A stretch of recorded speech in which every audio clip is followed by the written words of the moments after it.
Falar então já do jogo principal aí do final de semana, né? Que o Palmeiras era líder, mas perdeu do Santos 1-0, deixou a liderança e o Palmeiras, né, Alex, desfigurado ali com várias reservas e melhorou no segundo tempo quando entrou o Flaco Lopes, né? Inclusive chegou perto de fazer gol quando estava 0-0, tomou o gol no fim, mas teve aquele lance, né, em cima do Maurício que todo mundo reclama. Eu acho que foi pênalti. Mas também legal, se não marcou também acho que é interpretativa, né, como a gente fala, mas eu acho que foi pênalti. O que você acha aí desse lance e do jogo? O lance eu acho que não tem muito o que discutir, tirando o Paulo César de Oliveira, todos os outros ex-árbitros, inclusive o Loeblin, que a gente tem a honra de ter ao lado todos os dias, inclusive para falar de arbitragem. O UOL sempre bota o Loeblin lá para opinar. Todos os ex-árbitros que eu escutei, pelo menos, conversei com 2 árbitros atuais também, que atuam, inclusive, na Série A do Campeonato Brasileiro, sempre em off eles conversam com a gente, não é para falar nome, nada. Todo mundo disse que foi pênalti, que uma entrada por trás, desequilibra o jogador e que quando toca por trás, sem a disputa da bola, não tem a bola envolvida e o jogador cai no chão por causa desse encostão atrás, é falta. E se a falta é dentro da área, é pênalti. Então, eu não sei qual o replay que o Paulo César de Oliveira viu, mas todos os outros falaram que foi pênalti. Claro que cada um tem a sua convicção. Não me surpreende, sempre foi um péssimo árbitro. Não, eu não entro nessa. Eu discordo, eu acho ele bom. O Paulo César de Oliveira sempre foi um péssimo árbitro. Um dos mais confusos da história do futebol paulista, facilmente. Todo jogo que apitava esse cara tinha confusão, tinha erros grotescos e tá aí doutrinando para falar de arbitragem. É mais uma prova que a televisão brasileira tá indo pro limbo mesmo. Mas vamos lá, segue o barco. Eu gosto dele. Então, mas eu gostei da opinião do alemão. Assim, eu achei que foi pênalti, mas não marcou. Legal! Não marcou. Pior que ele tem razão. Porque é interpretativo, né? Pode marcar, pode não marcar. Então, a gente não sei se... Não, mas ele achou legal. Achei legal que não foi pênalti. Não sei se nós temos o lance do pênalti, mas tem um ângulo por trás que a gente vê o Klaus na risca da grande área, sem ninguém na frente, ele poderia ter visto. Mas já que não viu, o Rodrigo Guarizo Ferreira do Amaral, que era o VAR, ele tinha obrigação de corrigir o árbitro e salvar o árbitro, porque é um pênalti, cara. Por mais que o Leblin não concorde, mas não tem jeito. Quando é pênalti, é pênalti. Eu acho que não tem que chamar para um lance que não é claro, cara. Para mim foi muito claro o encontrão por trás. E quando toca por trás, derruba o cara e é pênalti... Não, ele dá um encontrão, eu acho que ele ainda põe o pé pra pelo que eu sei, o VAR existe para dar mais justiça ao futebol. Protocolo não pode chamar. Tá bom, mas protocolo a gente já põe... Mas a gente já falou aqui que ou cumpre ou não cumpre. Não tem protocolo. Olha, irmão, eu gosto do Alex Miller-Camberg por causa disso, né? Porque eu lembro de muita coisa do futebol, mas ele sabe até o nome do cara do VAR. Você é bem informado. Você e o Felipe Facincani fazem uma dupla Pelé e Coutinho, Coutinho e Pelé. O alemão falou brincando, mas ele tem razão quando ele fala que ficou tão subjetivo. Toda semana aqui. A famosa frase agora já foi. Que você tem argumentos para marcar e argumentos para não marcar. Eu vou sempre defender que por trás não há igualdade na disputa. Está na regra 12, se não há igualdade de disputa, é falta. Eu marcaria pênalti. Okay? Eu marcaria pênalti no campo. Esse não é pênalti de VAR. Olha o lance aí, ó. Esse não é lance de VAR. Esse é lance de campo. O Klaus é o árbitro que menos... Pegar todos os números do Campeonato Brasileiro, ele é o que menos atende sugestões do VAR. Então eu não sei o que eles conversaram, mas não é lance de VAR. Pra mim é. Tá? Pra mim não é o erro grosseiro. Eu acho pênalti de campo, tem que marcar, ninguém tá escutando isso daí, mas quando o alemão falou brincando, dá pra ser marcado, não desmarcar, ele tem razão. Eu só acho que a gente tem que separar as coisas. O Palmeiras não pode colocar só em cima desse lance a culpa pela derrota, sim. Acho que o Palmeiras jogou muito mal no primeiro tempo, o Santos perdeu a chance de abrir o placar no primeiro tempo, porque também não criou muita coisa, teve um chute ao gol, em direção ao gol foi só um chute. Num primeiro tempo que o Palmeiras foi inoperante, teve um lance logo no comecinho com o Maurício, que deu um tilt mental na cabeça dele, ele fez tudo errado no lance e não abriu o placar para o Palmeiras, depois só deu o Santos. No segundo tempo, quando o Abel fez as alterações, o Palmeiras melhorou. O Luigi, que eu acho que ele teria que ganhar uma casca fora do Palmeiras, para quem sabe um dia voltar. Dá uma rodada, você acha? Dá uma rodada, ele é amigo do John, do Vanderlan, o Bragantino é um bom lugar para isso, porque não tem pressão e tem qualidade, tem estrutura. Poderia ser um caminho, né? Mas eu acho que o Luigi poderia ser emprestado. Eu não vejo o Luigi hoje como uma solução de banco, pelo menos, para entrar e ajudar o time tanto assim. Tanto é que o Abel nunca colocou dessa vez, porque não tinha outro para pôr. O Luigi nunca mais tinha entrado, nem me lembro qual tinha sido. O banco não estava nem completo, né? Não me lembro nem qual tinha sido o último jogo que o Luigi tinha entrado. Então o Abel não tem usado o Luigi justamente por isso, porque ele ainda não está pronto e o próprio Abel reconhece isso não colocando nunca, né? Só quando não tem outro jeito. Mas mesmo assim ele entrou, perdeu um gol também que qualquer juvenil ali marcaria, né? Ele deu de canela, entregou pro Brazão, depois fez mais uma boa jogada, ele se movimentou, ajudou ali, melhorou o segundo tempo, tá? E o Flaco Lopes, ele fez a diferença. Quer dizer, quase fez a diferença pro Palmeiras, ele melhorou o nível, mas não a efetividade, porque o gol pai que do ele Brasil, perdeu... eu estou impressionado com a sua boa opinião e o respeito pelo Abel Ferreira, o melhor técnico do Brasil. Isso. Porque lá no Barbacoa, ele reclamou do senhor e do seu companheiro, Facincani, porque vocês perseguem muito o técnico do Palmeiras, que é o melhor técnico do Brasil. Eu fui técnico, eu conheço isso aí, entendeu? Então peça desculpas para ele. Dessa vez vocês dois não culparam o Abel Ferreira por perder na Vila? O Luigi apareceu bem, limpou o lance, chutou, mas chutou na mão do goleiro. Então, falta essa... Aliás, o goleiro do Santos, o Brazão, é o melhor do Brasil. Olha o lance de novo, falta essa qualidade do jogador tirar do goleiro. Normalmente eles batem em cima do goleiro, bate cabeça fraco. Baixa, né? Bate fraco em cima do goleiro. Se o cara é atacante de um Palmeiras, ele tem que ter um capricho maior. E o lance, pra mim, principal foi o do Flaco Lopes. Não, esse aí não. Aquele que o Flaco veio, nessa mesma posição do Veiga aí, só rolar a bola. Tinha o Maurício na direita, o próprio Luigi na esquerda. Se ele rola pra um dos dois, ficaria cara a cara com o Brazão. E ele quis dar aquela tacadinha de sinuca. Que se faz, a gente ia enaltecer, né? Nossa, isso seria um golaço. Mas não foi a opção mais acertada. Você só fala do Palmeiras que perdeu, tem que falar do Santos que ganhou. Eu ia falar agora. A torcida do Santos corintianou. Foi maravilhosa a torcida do Santos lá na Vila. Tirando os capangas que colocaram lá do lado do banco do Palmeiras ali, que apanharam bem apanhado da polícia, tá? Apanharam bem apanhado da polícia. E o Santos reclama da polícia. Esse lance aí, ó. Era só rolar. Se ele rola pro Maurício, o Maurício faz o gol. Você não joga, rapaz. Se a tua mãe tivesse namorado o outro, você não nasceria. É verdade. Idem, a não teu pai. É verdadeira. Olha aí, de novo, ó. Rola, meu filho, rola. Mas já não é de hoje. Que o Flaco Lopes ele está com excesso de individualismo. Ele se acha Maradona, né? Então. Essa história de ir para a seleção, essa história de agora a dupla. O cara estava cansado, saiu do avião para o campo. E, enfim. Isso tudo faz com que o cara ganhe um excesso de confiança que ele não precisa ter. Porque você ter confiança é uma coisa e você gerar o excesso de confiança que blinde a sua inteligência é outra. Esse é um lance de pouquíssima inteligência. Ainda mais ele que é um jogador que hoje ele tem que servir mais do que definir. Ele não é mais um centroavante. Ele é um ponta de lança. O ponta de lança tem uma função híbrida, ou seja, o cara tem que tanto encontrar o companheiro melhor colocado, como tomar a decisão quando tiver que tomar a decisão num lance que tem uma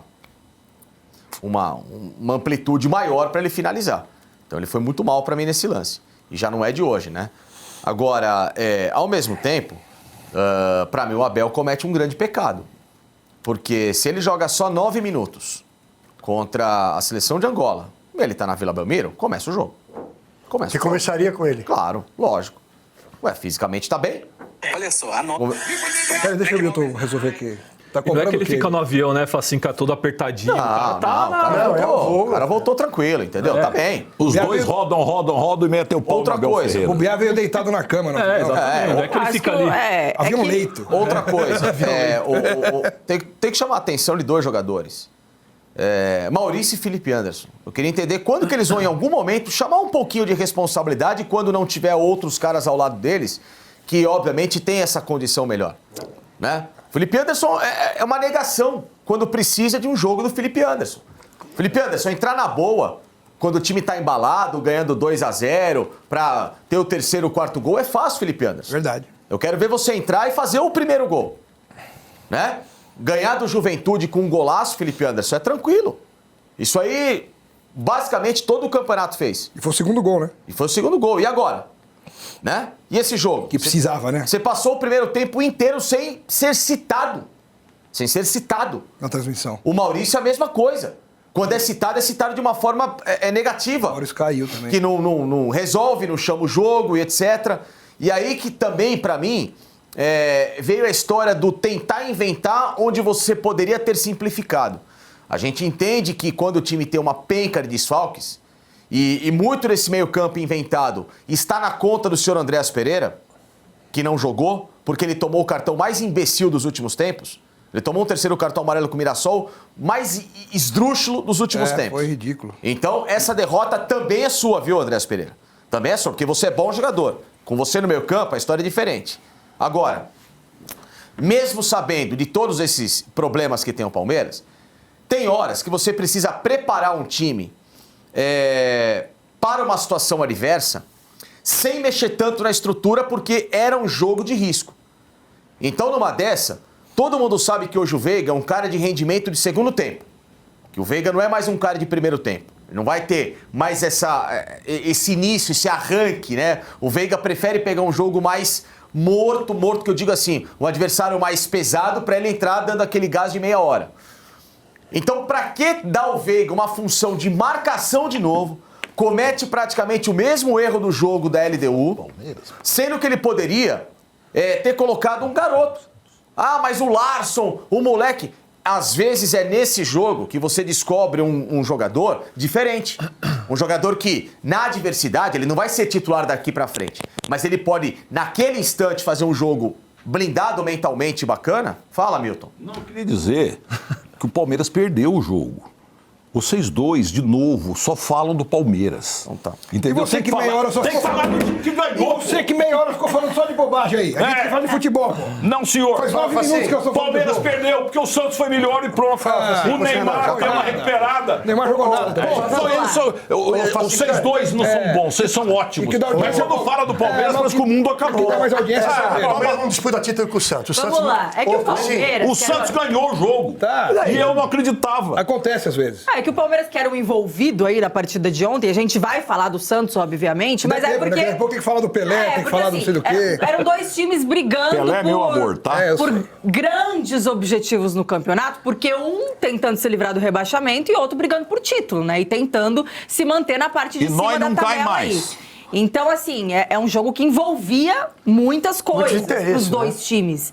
E eu acho que, na minha opinião, foi pênalti também, mas ok, não marcaram, tudo. Eu acho que o torcedor palmeirense, se fosse se revoltar com alguma coisa, acho que ele tem mais motivos para se revoltar contra a questão do jogo decisivo acontecer na data FIFA, aí com vários desfalques, do que com o pênalti em si. Porque pênalti, lance de arbitragem, a gente vai ter sempre, né? Sempre uma hora alguém vai ser beneficiado, alguém vai ser prejudicado, a casa dá, a casa tira. A gente vive falando isso aqui, né? Que não adianta ficar aí realmente batendo nessa tecla, sendo que em algum outro jogo o seu time também vai acabar sendo beneficiado, como o Palmeiras também já foi, né? E acontece.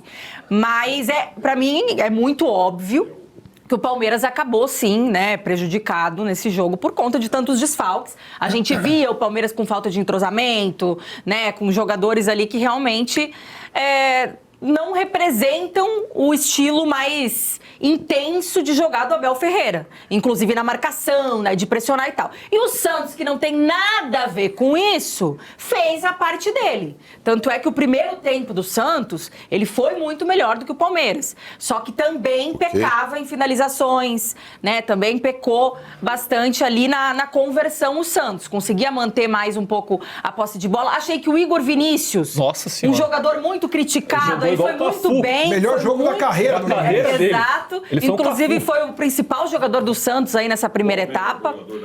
O Igor Vinícius fez o melhor jogo da carreira direito. dele. O melhor Carlos Alberto. Vocês vão desculpar, mas eu sou sincero. Quem é Vitor? Igor Vinícius. Quem é? Lateral direito do Santos aí em São Paulo. Eu sou ignorante. Enfim, fez um jogo muito bom, inclusive as melhores... Do Santos Você não ou do queria que Palmeiras? falasse do Santos? Eu tô falando do Santos agora, então. As melhores oportunidades do Santos, principalmente na primeira etapa, vieram ali pelo lado direito, né? E com o Igor Vinícius ali. Mas o Abel Ferreira tá muito chateado com os palmeirenses. Mas eu quero voltar no assunto que o Facincani falou. Mas tá falando do Santos, tá falando do Abel? Não, eu gosto do Abel. O Abel é o melhor técnico do Brasil. Olha lá, ele me falou. Escuta, Milton Neves, até quando que aqueles dois periquitos verdes vão me perseguir? Falou pra mim lá no Barbacoa. Eu queria voltar numa coisa que o Facincani falou aí. Ele assiste todo dia, ele almoça vendo o programa nosso. Eu sei. E o senhor Kramberger é o maior, o seu urubu verde na vida dele, do Palmeiras. É óbvio que eu vou comer a maçã. Foi no outro horário. Eu tinha assistido, acho que vocês também, com certeza, assistiram o jogo do Flamengo, também cheio de desfalques. Só que... E outro, o Palmeiras não disputa campeonato contra o Santos, tá? O Palmeiras disputa contra o Flamengo, tem sido assim há alguns anos e vai ser assim há alguns anos. O Santos vai continuar sendo coadjuvante em todos os campeonatos. Não tem dinheiro, não tem como investir. A menos que compre realmente, o pai do Neymar compre, invista 1 bilhão em reforços, enfim. Quando você vai assistir, assim, aí eu acho que entra exatamente o que você falou, os jogadores que entram.